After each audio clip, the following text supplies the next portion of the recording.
I stood in the dining room of Rosemary's, our family's flagship restaurant, staring at the wall of framed photos that chronicled our history. 25 years of memories captured in fading prints. My grandfather opening the first location in 1980. My parents taking over in 1995. And endless shots of my sister Olivia's beaming face as she won cooking competitions and earned glowing press reviews. My face appeared exactly once, age 12, half hidden behind Olivia in a staff Christmas photo. There you are, Madison. My father's voice made me turn. He stood in the doorway, his chef's whites pristine despite the dinner rush that had just ended. Your mother and I need to talk to you. Join us in the office? I nodded, already knowing what this conversation would be about. At 32, Olivia was ready to take over the family business, our chain of upscale Italian restaurants now worth over $2 million. And I, at 28, was about to be officially pushed aside. The office still smelled exactly the same. Garlic and herbs from the kitchen mingled with the leather of my father's ancient desk chair. Mom sat perched on the edge of the desk, while Olivia lounged in one of the visitor chairs, scrutinizing her perfect manicure. Have a seat, honey. Mom gestured to the remaining chair. Her smile was gentle, but didn't quite reach her eyes. I sat, smoothing my simple black dress, the one I wore for my job managing the books at Rosemary's. Numbers were the only thing my parents trusted me with, and even then, Olivia had final approval on everything. Madison, Dad began, settling into his chair. You know we've been discussing succession planning for the business. Your sister has proven herself more than capable of taking Rosemary's to the next level. Olivia preened. Of course she had. They'd handed her every opportunity while relegating me to background roles. We've decided it's time, Mom continued. Olivia will assume full ownership and control of all restaurant operations, effective next month. I waited for the rest. Surely there would be some role for me, some acknowledgement of my years of quiet contribution. The silence stretched. And me? I finally asked. Dad shifted uncomfortably. Well, sweetheart, we think it's best if you explore other opportunities. Your sister has a very specific vision for the future of Rosemary's. What your father means, Olivia cut in, her voice dripping with fake sympathy, is that we'll be bringing in professional financial staff. Let's be honest, Madison, you're not really cut out for the restaurant business. You've never had the passion for it like I do. I gripped the arms of my chair, memories flooding back. 12-year-old me, begging to help in the kitchen only to be told I'd get in the way. 16-year-old me, suggesting menu improvements that were dismissed without consideration. 20-year-old me, graduating top of my class in business school while Olivia got all the praise for winning a local cooking contest. We'll give you an excellent severance package, Mom added quickly. 3 months' salary. That should give you time to find something more suitable. I see. I stood up slowly, my mind already racing ahead. And I assume you'll want me out by the end of the week. That would be best, Olivia smiled. The new financial team starts Monday. I nodded curtly and walked out, ignoring my mother's call of Madison, wait. Behind me, I heard Olivia's dismissive laugh. Oh, let her go, Mom. She'll get over it. But I wouldn't get over it. Not this time. That night, I sat in my small apartment, surrounded by spreadsheets and business plans I'd been quietly working on for years. Every time they'd dismissed my ideas, I'd refined them. Every time they'd pushed me aside, I'd strengthened my resolve. They thought I lacked passion.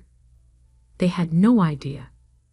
I pulled up the lease agreement on my laptop, The one I'd signed last week for the vacant storefront directly next door to Rosemary's.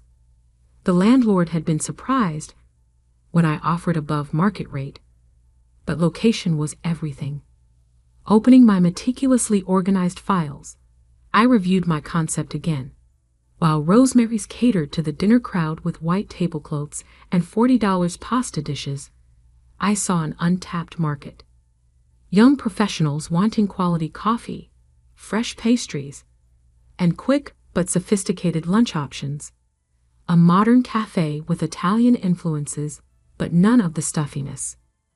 I had spent years studying customer patterns, noting complaints, and identifying gaps in the local restaurant scene. While Olivia focused on impressing food critics, I'd watched what actually brought in steady profits. My phone buzzed. A text from my best friend Sophia. Just heard what happened. You okay? I smiled grimly and replied, better than okay. Remember that business plan I showed you? It's time. Sophia had been the only person who believed in me from the start. As the head pastry chef at an exclusive hotel downtown, she'd even offered to consult on my menu development. The next morning, I walked into Rosemary's for what would be my last day. The morning prep crew barely looked up as I passed through the kitchen. I'd always been practically invisible here anyway. In my small office, I methodically gathered my personal items while downloading copies of all the financial records I'd legally created. Clearing out already, Olivia appeared in the doorway, a smug smile playing on her lips. I thought you'd at least finish the week. I carefully placed my succulents in a box. No point dragging it out. I'm sure your new team is eager to start. She walked in, running a finger along my desk. You know, I did try to convince Mom and Dad to keep you on in some capacity. Maybe as a hostess. But they agreed you need to find your own path. I bit back a laugh. Classic Olivia, always making sure to appear generous while twisting the knife. How thoughtful of you. Well, family is family. She paused. Though I hope you understand you won't be getting any friends and family discounts at the restaurants. It wouldn't be fair to other customers. Don't worry, I said, picking up my box. I won't be eating here anymore. Her smile faltered slightly at my calm tone. She'd expected tears, pleading, anything but this quiet confidence. Good luck with whatever you end up doing, she called after me as I walked out. Maybe accounting? You were always good with numbers. If she noticed me smiling as I left, she probably assumed I was holding back tears. She had no idea. The next few months passed in a blur of activity. While Olivia hogged the local restaurant media spotlight with her bold new vision for Rosemary's, I quietly assembled my team.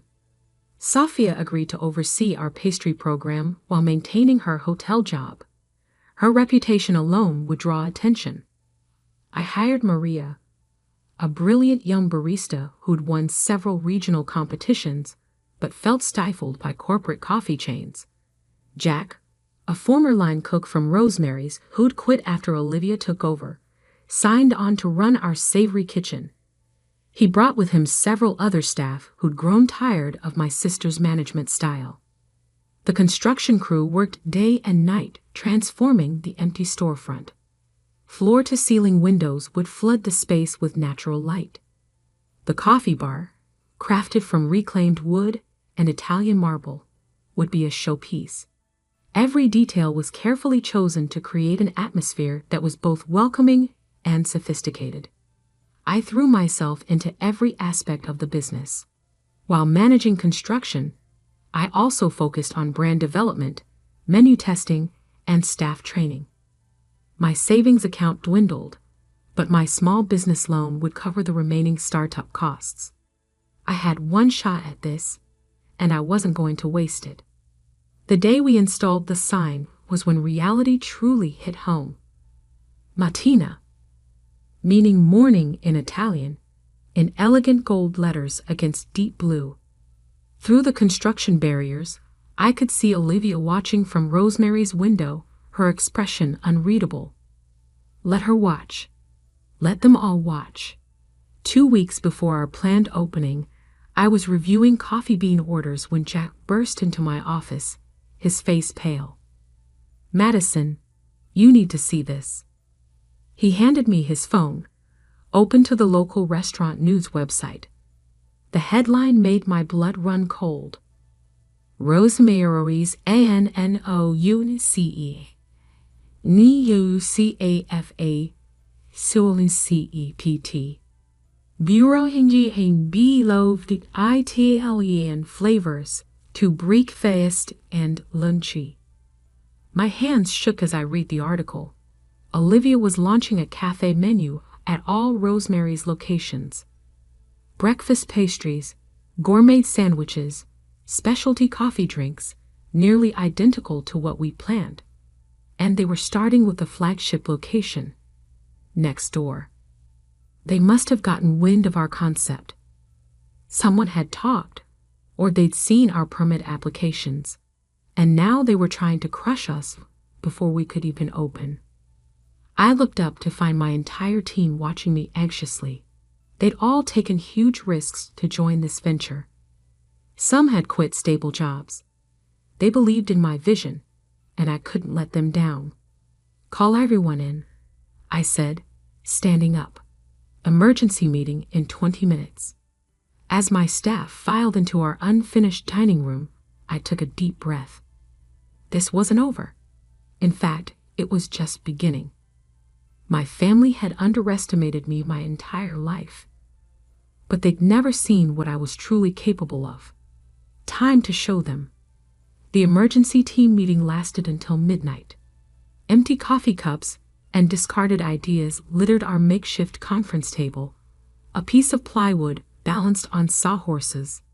But by the time we finished, we had a plan. They think they can beat us at our own game. I stood at the head of the table, surveying my tired but determined staff. Let them try. We're not just opening a cafe. We're creating something entirely new. Over the next week, we completely revamped our concept. While Rosemary's would offer watered-down versions of standard cafe fare, we would innovate. Our pastry chef, Sophia, developed hybrid creations that combined Italian and Asian flavors: matcha tiramisu, yuzu cannoli, black sesame bomboloni. Each item was photographed for our social media campaign, generating buzz before we even opened. Maria, our head barista, designed a coffee program that went beyond typical espresso drinks. She sourced rare beans from small Italian farms and created signature drinks that told a story. The Vesuvius, a volcanic-looking layered espresso drink with chocolate ash, became our Instagram star. But our biggest innovation came from an unexpected source. Jack, our kitchen manager, had been experimenting with rapid cooking techniques that could deliver restaurant-quality meals in cafe timing. "Look at this," he demonstrated, pulling a perfectly cooked pasta dish from a specialized heating unit. 3 minutes from order to plate, and the quality matches any full-service restaurant. We installed a line of these units, allowing us to offer hot, fresh meals in record time. Perfect for business lunches when people couldn't spend an hour at Rosemary's. The morning of our opening, I arrived at 4 a.m. to find a line already forming. Our social media campaign had worked better than expected. The first 100 customers would receive limited edition Matina coffee tumblers, and people wanted them. Through our windows, I could see lights on at Rosemary's. Olivia was there, watching. They'd rushed to launch their cafe menu 2 days earlier, but the reviews had been lukewarm. Traditional pastries and basic coffee drinks couldn't compete with what we were about to unveil.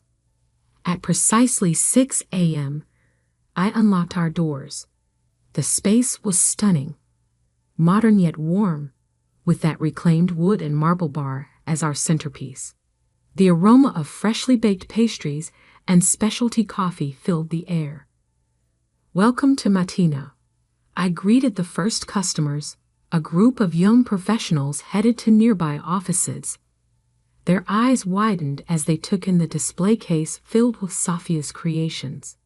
"Are those Yuzu cannoli?" One woman pressed her face against the glass. "I saw these on Instagram." By 7 a.m., we had a constant line of 30 people. By noon, we'd sold out of most pastries and had to rush additional batches. Our quick-service pasta dishes were a huge hit with the lunch crowd, many of whom had walked out of Rosemary's when told about their 45-minute wait time.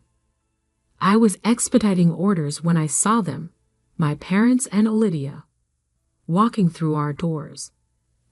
They tried to look casual, but I could see them scrutinizing everything: the innovative menu, the efficient service, the full tables, the constant line.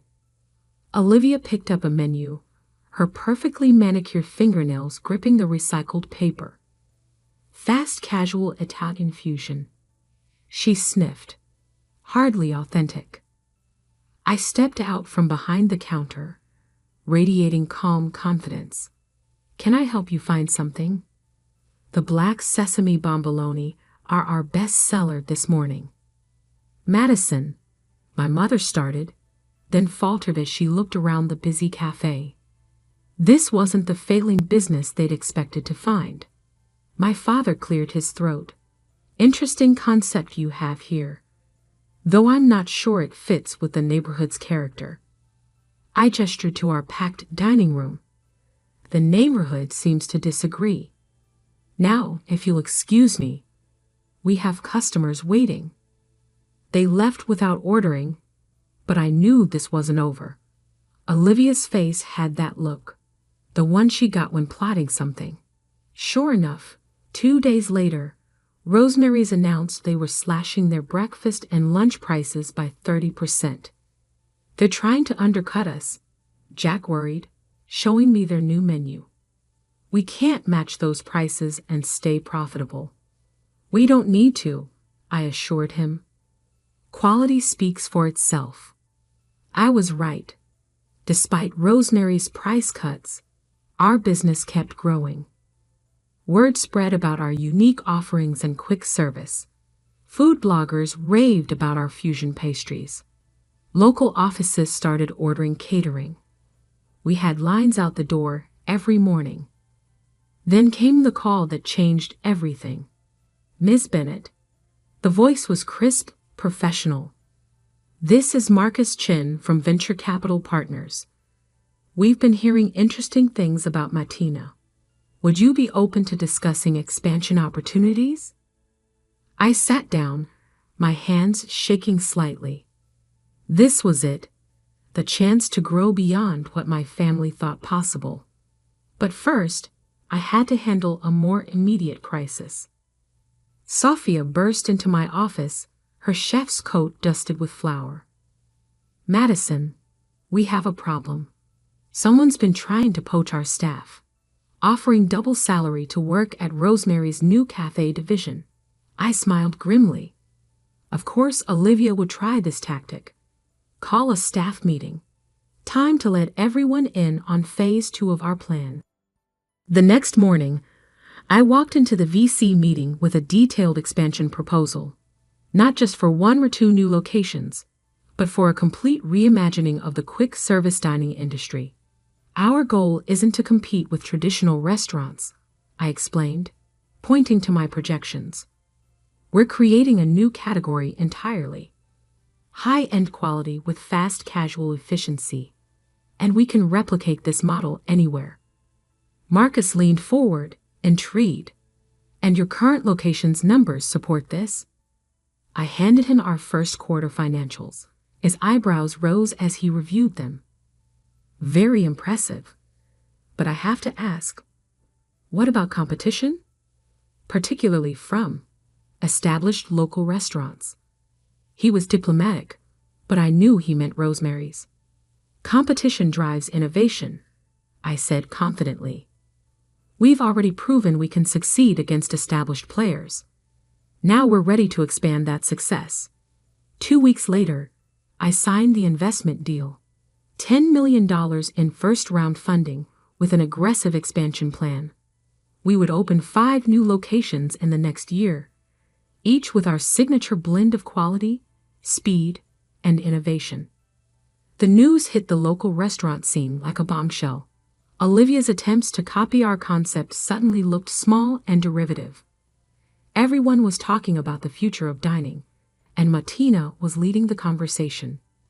Walking into work the morning after the announcement, I found an envelope on my desk. Inside was a note in my mother's handwriting. "Perhaps we should talk." "Mom." I tucked the note away without responding. They'd had years to talk, years to see my potential. Now they could watch what happened next. The first new Martina location opened 4 months later in the heart of the financial district. The line on opening day stretched for 3 blocks.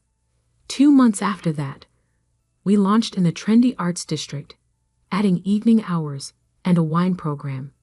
Each new location brought innovations. We introduced automated ordering systems that remembered customer preferences. Our kitchens became models of efficiency, delivering complex dishes in minutes. The press started calling us the future of Italian dining. Rosemary's, meanwhile, struggled to keep up. Their attempts to modernize felt forced and confused their traditional customer base. I heard through industry gossip that their profits were dropping. Then came the headline that shook the local restaurant world. Rosemary closes 2 locations. Traditional restaurant chain faces modern dining challenges. Seeing that article, I felt no joy. This hadn't been about destroying my family's business. It was about building something true to my own vision, something that would make a real difference in the industry. That evening, as I was reviewing plans for our 6th location, my office phone rang. The caller ID showed Olivia Bennett. I stared at the phone for a long moment, thinking about everything that had led to this point. Then calmly, I picked up the receiver. "Madison?" Olivia's voice wavered, lacking its usual confidence. "We need to talk." I leaned back in my chair, looking out at the city lights. In the reflection of my office window, I could see the gleaming signs of 3 Martina locations. "I'm listening." "Can we meet? In person?" She paused. "Please, it's important." An hour later, I sat across from Olivia at a neutral location, an upscale bar downtown. She looked different, somehow smaller. The perfectly curated appearance remained, but stress had left its mark. "We're losing everything," she said without preamble, staring into her untouched wine. "Rosemary's is failing. 2 locations closed, and the others are barely breaking even. The banks are threatening to call our loans." I took a measured sip of my drink. "I'm aware of your situation." "Of course you are." She laughed bitterly. "You probably knew before we did. You always were better with numbers." "What do you want, Olivia?" She straightened, composing herself. "We want to propose a merger. Rosemary's and Martina. Combined resources, shared expertise." We cold. "No." The word came out sharp and final. "You haven't even heard the terms." "I don't need to." I set my glass down carefully. "Martina is valued at $50 million, Olivia. We're opening our 15th location next month, with 30 more planned for next year. We don't need Rosemary's resources or expertise. We're still family," she whispered. "Are we? When was the last time you treated me like family?" She flinched. "I know we make mistakes." "Mistakes?" I cut in. "You systematically pushed me aside for years. You took every opportunity to belittle me, to remind me I wasn't good enough." When you forced me out, you didn't even have the decency to be honest about it. You wrapped it in fake concern and condescension. I was wrong, she said quietly. We all were. Watching what you've built. It's extraordinary, Madison. You've revolutionized the entire industry while we were clinging to outdated traditions. I studied her face, searching for the manipulation I'd grown so accustomed to seeing. But for once, my sister seemed genuine. Here's what I'll offer, I said finally.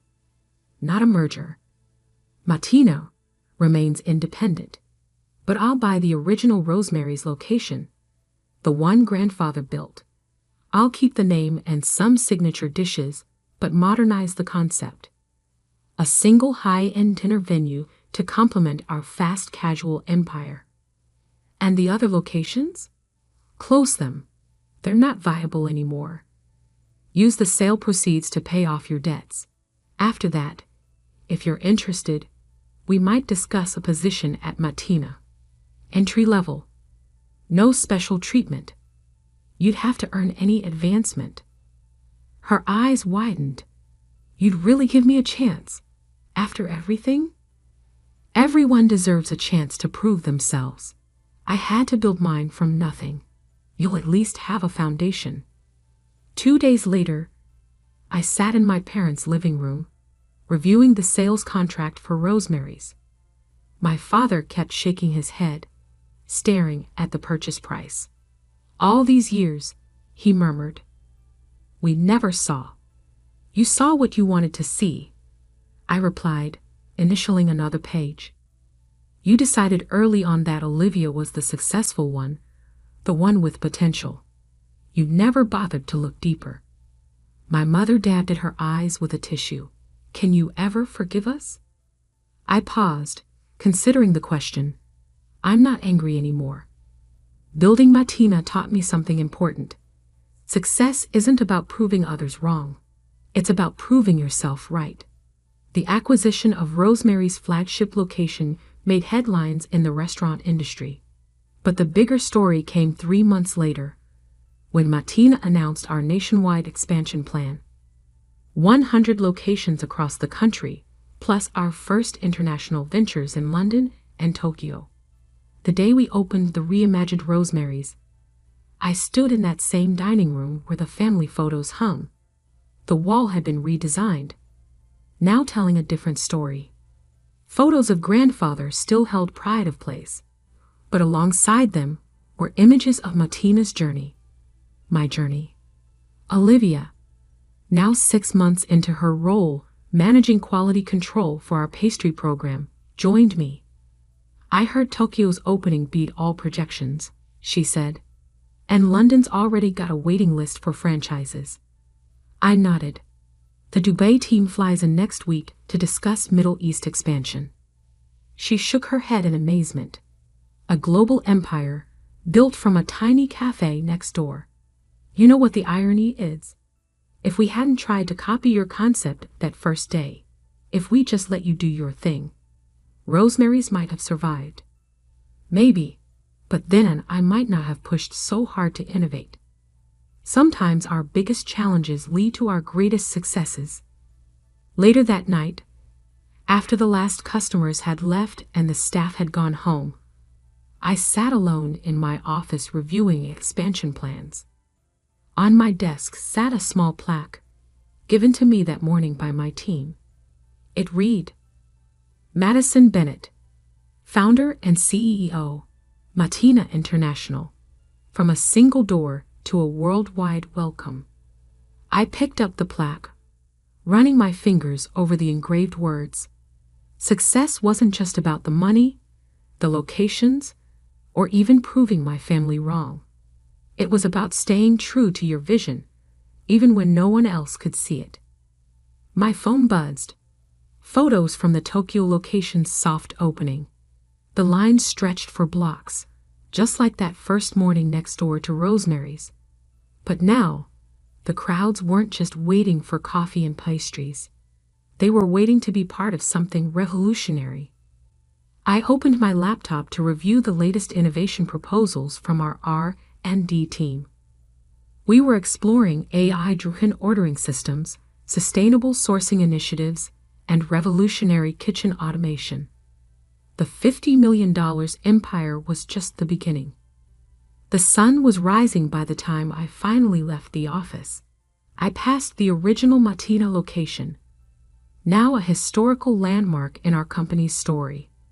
The sign still glowed warmly in the early morning light, welcoming another day of possibilities.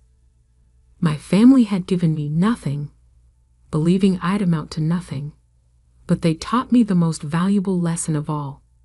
The only limits that matter are the ones you accept for yourself.